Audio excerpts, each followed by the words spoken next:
Hey, everybody, welcome to another episode of Purple Insider. Matthew Coller here from Inside Circa, and I am with Tej Seth of SumerSports, one of the good friends of the show. What is going on, Tej? How are you?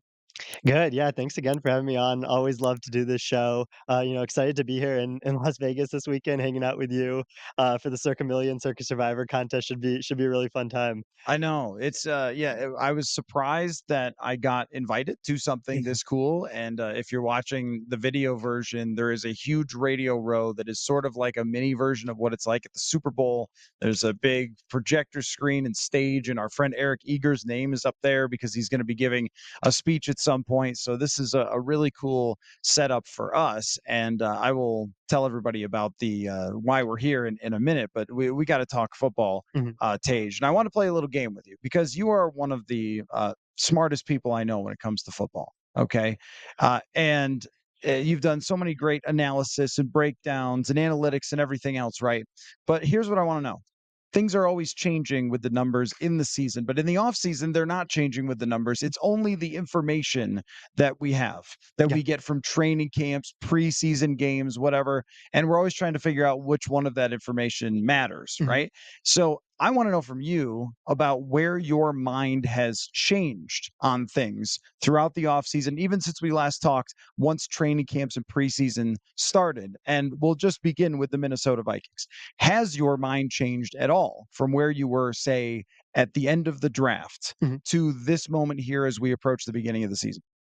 It has actually changed. I'm glad that you bring up the Vikings first because they were a team at the end of last year when last season ended with that playoff game against the Giants, where I was like, I'm going to be out on them last year. We know all the one score game victories. We know the score differential didn't match up with their actual record, all that stuff. But then throughout the offseason, I've started to talk myself more and more into what the Vikings have going on. I really like the Jordan Addison pick just because throwing another secondary receiving option into already having Justin Jefferson and TJ Hockenson and making defenses have to pick and choose what they want to do with that will be really helpful, I think, for the Vikings offense. But also the NFC North as a whole, and especially like the front runner Lions, have taken a step back throughout this offseason. So the Vikings have kind of moved up by default with Jameson Williams getting suspended, and you start to see some of the cracks and maybe the Lions secondary receiving options. And we know that the defense is going to take some time to get ready with a ton of new pieces.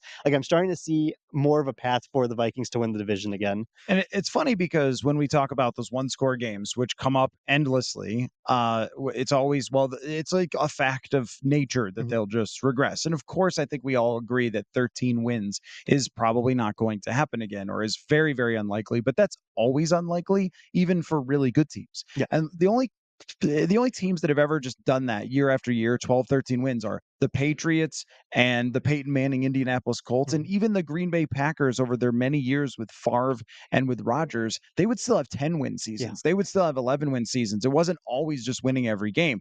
That maybe Kansas City will Mhm. still see 12 to 14 or 15 every year, but with almost every team that wins 13, they're going to come back to the pack. But I also think that the most repeatable thing in football is offense. Mhm. And their offense has the potential with Addison replacing Adam Thielen to be better. And with taking Delvin Cook out of the equation and the number of negative runs that he Yeah. had last year out of the equation, it has the potential to be better. And so even if the circumstances are a little harder and there's a regression from making 61-yard field goals to win Yeah. games and so forth like that, I think if you're swinging back too far the other way, you're sort of like missing the forest through the trees and focusing too much on just one stat. Mhm.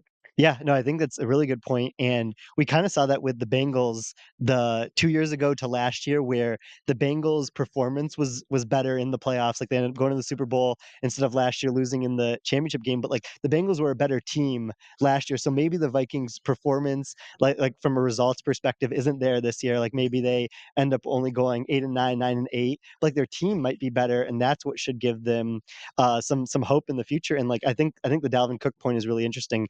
I don't know if Alexander Madison is necessarily a better running back than Dalvin Cook, but Cook had such the name brand and the pedigree of being a true workhorse back that would get a lot of first and second down carries. Without him there, maybe they move away and they start passing more. They lean into their efficiency, and then you mentioned all the receiving options that they have with still like Kirk Cousins being able to hit most of those guys when needed to. Like I think that's going to be very helpful for Kevin O'Connell's next iteration of the offense. Yeah, I think so too. And also with Kevin O'Connell's first year calling plays and being a head coach, I think that he would have had trouble anticipating how hard that was going to be because he had never done it before. Mhm. And everyone thinks like, oh, I'll be fine. I know how to do it. But then you actually have to do it. And it is so chaotic and things are happening so fast as a head coach that I thought there were probably some times where he would have wanted a few play calls back. And now he has a much better feeling of that. But about Kirk Cousins also, I think when you look at last year, it was a pretty slow start to the season for Mhm. him statistically, and that kept his numbers down, and then they increased throughout the season. But now we're talking second year in the offense. Is it? Do you think it's? Do you believe in that, like second year in the offense, or is it a little mythology, or like how should we view that? Yeah, I don't necessarily know about second year in the offense being some type of major improvement because I think that we've seen examples of first for quarterbacks in new schemes working really well in their first year, like Tom Brady with the Bucks or Matthew Stafford with the Rams. But I think that the main thing with Kirk Cousins' slow start ended up being a pretty good finish was the TJ Hockenson trade. It increased his average depth of target. He went from bottom of the NFL, bottom 5 of the NFL to that to top 5, top 10, increases efficiency, whether you look at EPA per play or some other type of passing metric. Like I think that was the trade that really kind of spurred the offense forward, and like you would assume that could continue relatively the same going into this year. Yeah. I mean, I think with a 35-year-old quarterback, you always do wonder about regression Mhm. just in general from Yeah. not being young anymore. But I think that there was a linchpin element to TJ Hockenson that was very unique for them that essentially for the first half of the season, they had no tight end. Yeah. I mean, Irv Smith Jr. Not only did not fit in the offense, but then did not play well and then got hurt. Mhm. And so you're out there, with without him really making any sort of impact. And then Hawkinson comes in and he's just this security blanket for Cousins. But also, when we were talking before we went on, you made a good point that I probably forgot to bring up, but I've been on the side of favoring a Hawkinson extension. A lot of his production, we can look at yards per reception, but it was on third down. Mhm. It was getting past the sticks. It was getting a lot of first downs for them. And I think when so much attention is drawn away from the tight end, from the number two, number three wide receiver Mhm. by Justin Jefferson, that becomes even more valuable. And maybe we shouldn't focus just so much on that. What was his yards per reception? Mhm. Yeah, no, exactly. I totally agree with you there. I think it's the second order effects of trading for Hawkinson where instead of 3rd and 6, Jefferson having to run the 7-yard in or 7-yard dig to get the first down, Jefferson could instead run a deeper route because Hawkinson was taking over that route, and you could rely on what you had there instead of Irv Smith or Adam Thielen running that route. That became Hawkinson kind of giving you more confidence that you're going to convert that. And so we saw Jefferson be able to run a lot more posts and goes and the really things that stretch the defense and would put 2 guys on him and it would open up underneath. So it's like you kind of can see the synergy of all of these receiving options together, and especially when you throw Addison in there. Rookie receivers are hit or miss 50-50 coin flip, but if you do get that hit side, then you start to stress out defenses from a pass coverage standpoint because they wouldn't be able to cover all 3 of these viable receiving options. Yeah, and I think that there has to be a price on Hawkinson Mhm. that we all kind of say, all right, that's too much. But there are things that are sort of hidden beneath the surface of context when we try to analyze these things statistically. How much would you pay TJ Hawkinson, though? Yeah, I mean, I think it's a great question. I think when we were talking about this earlier, elite tight ends, top 5 tight ends are probably underpaid relative to their production when you compare the amount of receiving yards that they provide or their contribution compared to receivers. When you look at like a Christian Kirk extension compared to what Travis Kelce and Mark Andrews and TJ Hawkinson are about to get paid here. So, I see I wouldn't necessarily reset the market with Hockenson, but I could see him coming in that 14 to 16 million per year range where he's getting fairly compensated like a Mark Andrews type player, and because of inflation he will get a little bit more than that, but he's not necessarily that level of top 2 tight end. He's more of the 3 to 5 range. And I think that Mark Andrews is a really good comp Mhm. because he could go down the field a little, but he's not a downfield threat Yeah. like Darren Waller was at his best. Mhm. And I think that Travis Kelce is a downfield threat at times as well. And he's not a dominant blocker. He's not going to just like truck over people, and yet still a very useful option who can move around in a lot of different places. And I think gives a versatility to the offense that a traditional tight end that just stays in line would not necessarily be able to do. But if you're pushing $18 million a year, then we all have to have a price. There's also an element sometimes as a general manager, common sense wise, you have to just say, you know what? Let's not be penny wise, pound foolish here. It's pretty important to your head coach that he has TJ Hockenson. It's Yeah. pretty important to your future quarterback, probably, Mhm. right? To your locker room that I think really loves TJ Hockenson Mhm. and the way that he's fit in. And if you're saying $1 more million is probably not going to destroy your salary cap if you know what you're doing. Mhm. Yeah, and I think this regime with Kwesi and with Kevin O'Connell, they wanna show you always wanna show that you reward good performance, and, like, I think Hockenson should get rewarded for that in a sense where maybe like you mentioned, you do have to give an extra million over what you wanted to give him, but, yeah, what kind of message does it send younger players on the team where they know that if they come in and they can pick up the playbook as quickly as Hockenson did and kinda fit in and produce well, like they will end up getting compensated as well. I think that's a really good motivation element to kind of what you're doing by giving these extensions out. All right, how about this? Has your mind changed on the Vikings defense? Because we didn't know what it was going to look like. And I'll fill in some gaps for you because obviously I've been at training camp and you haven't. But number one, they have two very inexperienced cornerbacks. And Mhm, I mean, very inexperienced, like basically never played before. mhm, And yet, they have been driving offenses in joint practices and the Vikings' own offense insane with the amount of aggression that they've had with Brian Flores. He has turned the blitz button to 11. mhm, And I'm curious, like, is there a way we can kind of quantify what that means to be that aggressive?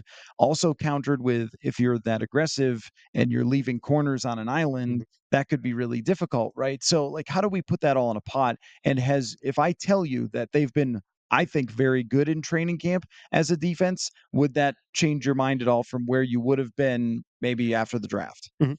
Yeah, there's a really good analyst that goes by Stephen Patton, Patton Analytics on Twitter, and he has a play caller rankings where he uses all these kind of elements to predict like what your performance should be with a normal coordinator, an average coordinator, and then what it actually is.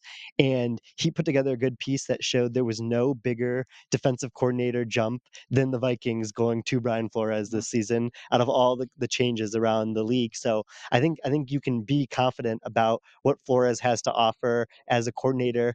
I'm still hesitant on buying into the Vikings defense, and like their average outcome this year because I think it's going to be such a big systematic change with, like you mentioned, like a lot more blitzes, a lot more aggressiveness than they saw last year, and the inexperienced corners kind of getting thrown out there and having to figure it out. I think is going to be a big and steep learning curve for them. So if I were to buy into the Vikings defense for next year, I'd be all in that because I trust Flores. But I still think this year we're going to see a lot of growing pains on that side of the ball. Yeah, I'm really of two minds when it comes to the Brian Flores and the blitzing and everything else. Because in one way, I think this is your only shot. Mhm, You're going to have to create explosive plays, turnovers, interceptions, sacks, and especially in big moments on third downs. And when I was looking at Flores's numbers in Miami, which is not fair because they were far more talented, yeah. especially at the cornerback position when you had Byron Jones and Zayvon Howard playing Mhm, extremely well. That's not what the Vikings have right now. But on third downs, they were really, really good. And I think that that can turn the tide a little bit because, like, when you think about it again in the context of a real game, you can give up some first downs. You can even give up an explosive play on a drive. But if you get a big stop and cause a field goal or cause a yeah. turnover, that kind of can even it out. And last year, they did get some of that. But I also thought that the general scheme and play calling Mhm, was so poor that eventually the levee just broke, and it was like, oh well, we're doing bend not break. No, no, you're just breaking, just Yeah. over and over again. How about this? Has your mind changed at all? And I don't know where you stood on this. I don't know that we ever talked about it, about the idea of the Vikings trading for Trey Lance. Did you like Mhm. it before? Do you like it now? Or are you out on it now that we know that he lost the job to literally Sam Darnold? Yeah. I mean, yeah, I mean, I think it's interesting. The Trey Lance issue is really interesting because yeah, because I think there's so much signal in what the 49ers are telling us, making him the third string quarterback. Like they are saying that even if Purdy were not to be able to play this year, whether it was due to injury or performance, they would rather have Sam Darnold, one of the least efficient quarterbacks of since entering the league of the past couple of years, start over Trey Lance. But I think, like, if you are trading a fourth that could become a third or some type of conditional, pick because of that, and we've seen Kwesi wanna buy low on certain players before, I'm more into the idea of Trey Lance becoming a Minnesota Viking. I would rather see him in an area where he could start this year and gain reps, like if he were to go to Tampa Bay or maybe even Atlanta, depending on how they were feeling on Ritter or Arizona while Kyler Murray is coming back from injury, but I could see that the possibility of Trey Lance like returning to where he was from and playing for the Vikings. Oh, he's from Minnesota. It hasn't come up on the show at all that he's from here. No, I get it theoretically, but I also went through and I wrote down. Maybe I could pull this up. I wrote down all the names of the quarterbacks who did not last into a fifth year. And I'm going to read the list to you, and then maybe see if you change your, or well, I don't know, it's changing your mind because you kind of laid it all out there. But like, would change anyone's mind about this? Where did I include these names? Okay, here we go. Baker Mayfield, Sam Darnold, Josh Rosen, Mitch Trubisky, Paxton Lynch, Johnny Manziel, EJ Manuel, Brandon Whedon, Jake Locker, Blaine Gabbert, Christian Ponder, Tim Tebow. Those are the quarterbacks whose teams did not keep them for at least 5 years Mhm. since 2010. I mean, if a team has that much of an opportunity to look at somebody and decides to move on, this could just be a Paxton Lynch thing where the guy has great physical tools, but though we act like those tools will just magically turn into something eventually. And people were roasting, I think it was Troy Aikman. People were roasting Troy Aikman for saying that, like, hey, everyone gets obsessed over these big arms and athleticism, but like that's not what playing quarterback is. He's completely right. Like I've seen a ton of great athletes be horrible. I Yeah. just watched Malik Willis play quarterback for a couple of days at joint practices. I just have trouble buying it. Mhm. That list tells me that these football coaches are usually pretty good at their jobs. And if they've decided, especially that coaching staff, that they just want to get rid of somebody, I'm not sure that picking up somebody's trash at the side of the corner is a good idea. Mhm. Yeah, I mean, I think this is public now, but like I heard from a couple people that pretty early on into Trey Lance's first training camp with the 49ers, Kyle Shanahan and like kind of the staff was realizing like that they might have made a mistake. Like it was pretty evident early on, and there was a story that came out about this. I think this morning about like how they realized that it was going to be such a long process, and they had this roster that was ready to win now, but a quarterback that might not be able to do that for them.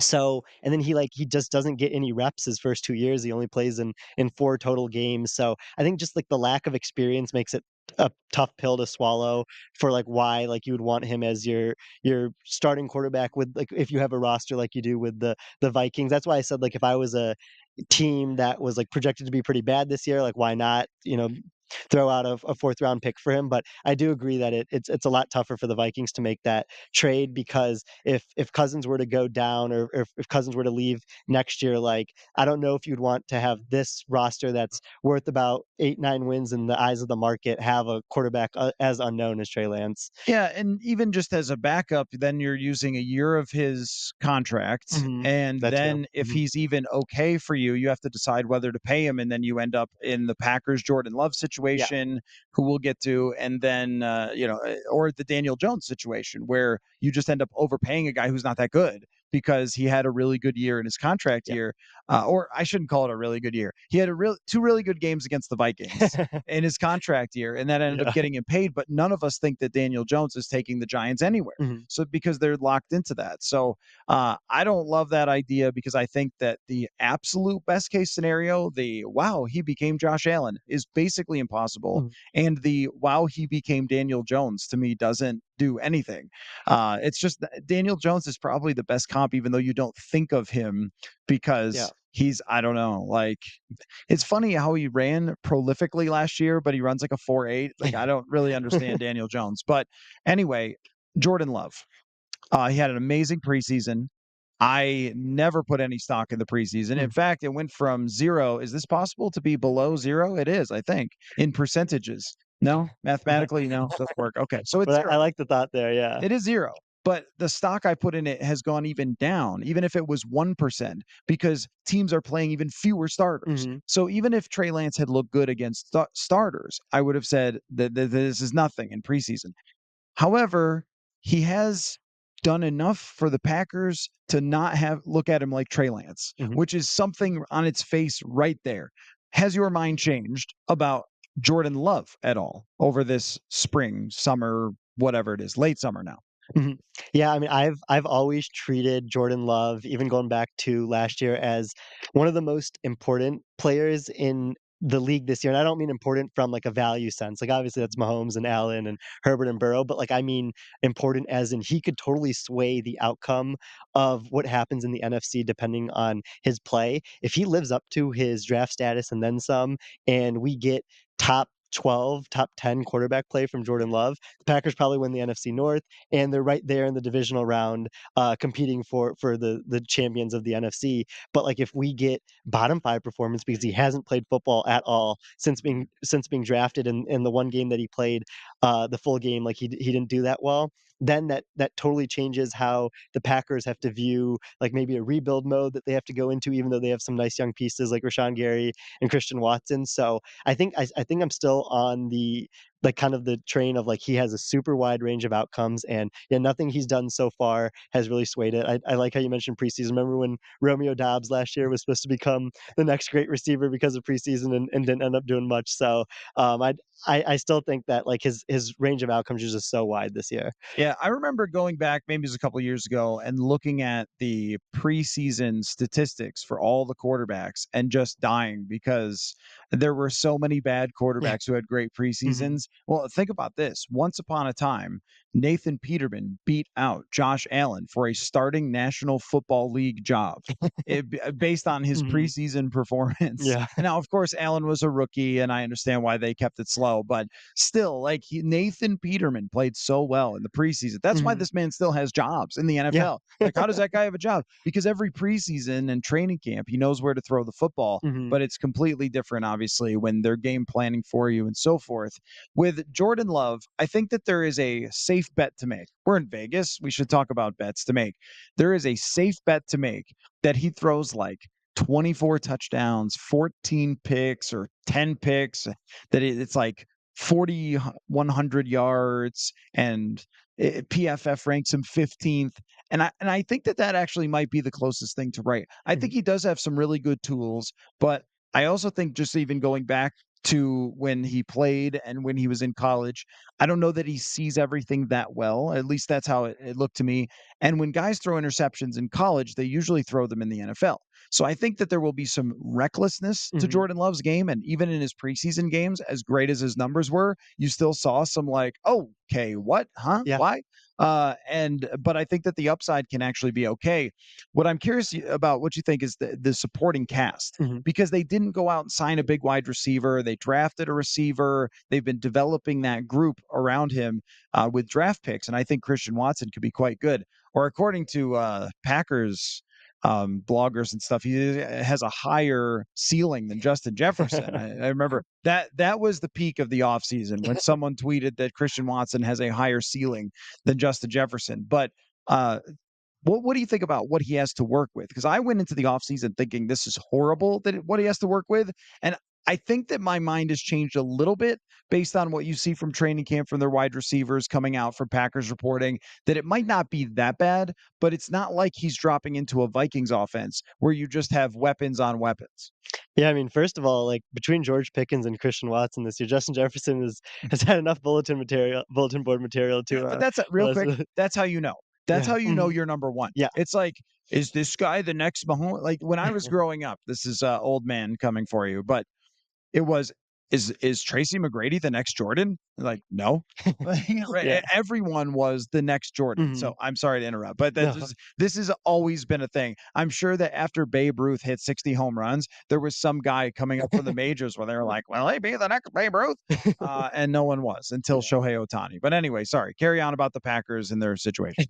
Yeah, I mean, I think, like, the Packers, again, like, are so interesting this year on offense because it's entirely like, the supporting cast is all, like, very youth focused, like, between Christian Watson, who I think is gonna be really good, and you could see that last year based on just some of the explosive plays that he broke off, and kind of his, like, advanced stats, like his yards per out run being pretty high on a lower sample size than some other receivers last year, but like the tight ends that they drafted and kind of and then Romeo Dobbs being like a secondary receiver, like it's just there's so much young potential on the Packers offense. It'll probably be a little hard for it to all materialize this year because there's so many moving parts. I think Matt LaFleur is a good play caller and he showed that in the two MVP years with Rodgers, but last year was the first time we kind of saw him make some mistakes from a play calling perspective and kind of make some mistakes from just like how he organized the offense in general. It was hard for him to deal with life after Devontae Adams, while we saw someone like Andy Reid deal with life after Tyreek Hill a little bit better.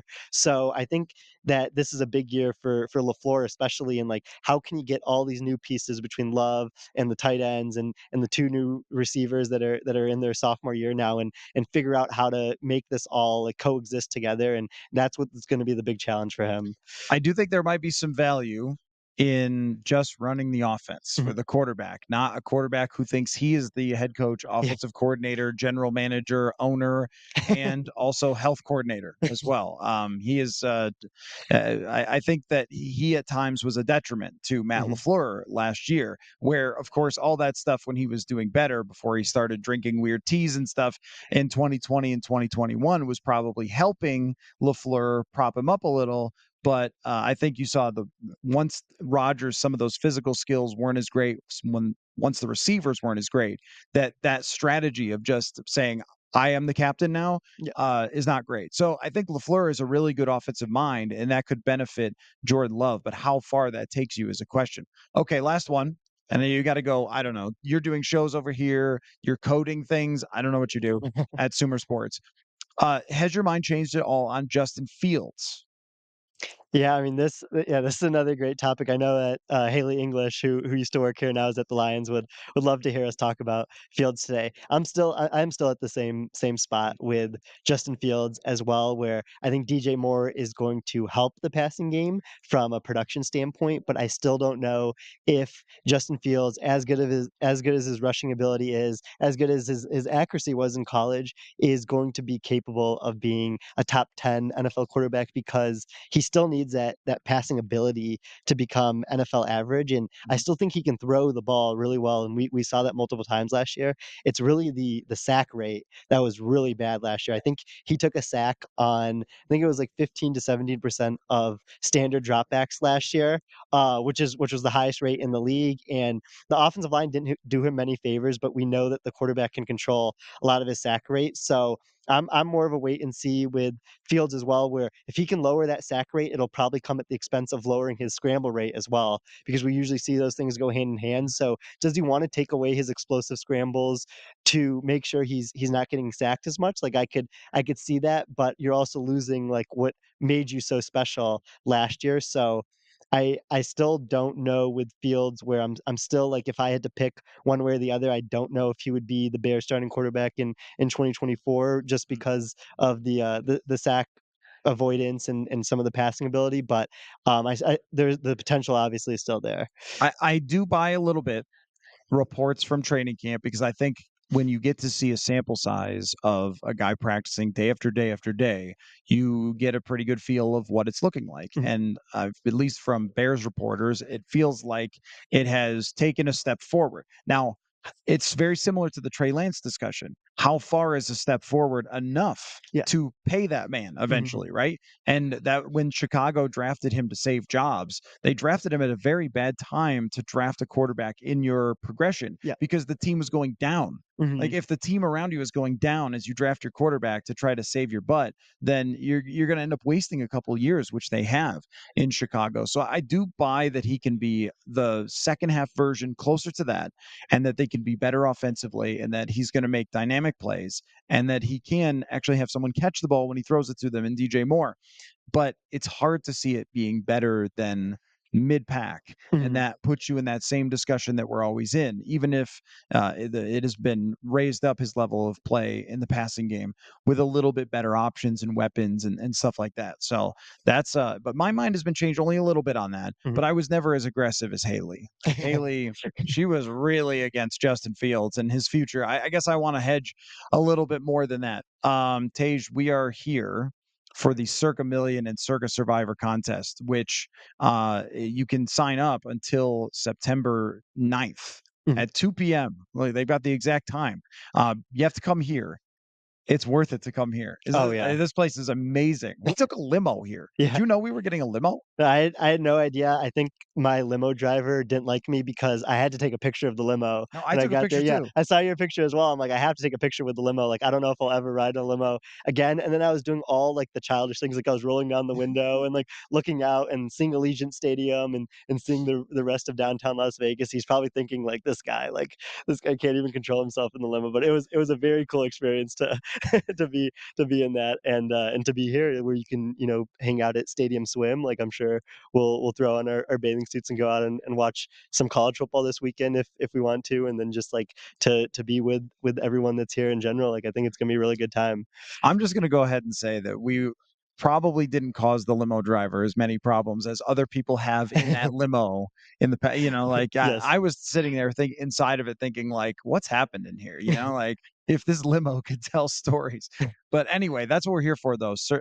We're here talking about the Circa Million and Circa Survivor contest. And so if you come out here and spend some time here, my room looks down on this 100-yard Mhm. video board that is playing all these games and ESPN and Yeah. everything else. Stadium Swim is unbelievable. So if you're a Vegas person, or even if you haven't been out here, this is a place to go. And I've been wanting to get out here anyway, just because I like Vegas. Mhm. But being able to come here for this is great. The Circa Million contest, you pick 5 teams against the spread every week. The winner takes home $1 million. Very cool stuff. And so you should go to circasports.com and check this out. The Survivor contest, 8 million guaranteed to the winner. Are you serious? Mhm. That's okay. I did not realize that Yeah. until I just read this off the sheet. So you pick one team straight up every week to win, and if the team loses or ties, then you're eliminated. You know how Survivor contest works. But this one has like some serious life changing money involved. Yeah. So if you're making a trip to Vegas, make sure you come to Circa and check out the Circa Million and Circa Survivor contest. So we'll be talking about that for the next couple days as Yeah. well. And So and the game theory of Circus Survivor is super cool because you don't just wanna, pick like the Chiefs and the Bills and like the top teams every week. You kinda wanna think about the strategy of everyone else is gonna pick those teams. So like what maybe like I could go off the beaten path and like if this is the week that the Chiefs get upset like they did to the Colts last year, then you're one of like the 10% of people left remaining. So it's super cool to kind of think about the game theory and in that aspect. And like I hope people are able to come to Vegas and sign up and play and hopefully get a portion of that money. yeah, and I think that Survivor contests are just the most intense Yeah. of maybe like any type of contest. But you sign up here, but you can play from anywhere. So Mhm. you sign up, you get ready, and then obviously you don't have to come to Vegas every week to submit your team. Yeah. So you can submit your team from home, but you have to come here to sign up. So anyway, Tej, great to have you. Actually, real quick, you got a new podcast, right? Mhm. Yeah, no, I mean, thanks for having me on, letting me do this. It was fun, and yeah, I will have a podcast during the season called Stats and Scheme with my friend Sean Syed, who also works at SumerSports with me. We'll do 3 topics each week. I'll come from I'll come at it from a stats perspective. He'll come at it from a film watching scheme perspective. We'll kind of go back and forth, and it should be really fun. I talk football with Sean, and it's as much fun as talking football with you. And so I hope that the show will turn out well and people can tune in. That sounds very cool. All right. Tej Seth, great to see you again. Glad you're out here. We're gonna hang later as well. So I really appreciate your time, and we'll hang again soon, man. Mhm. Thanks for doing this. Thanks. Yeah.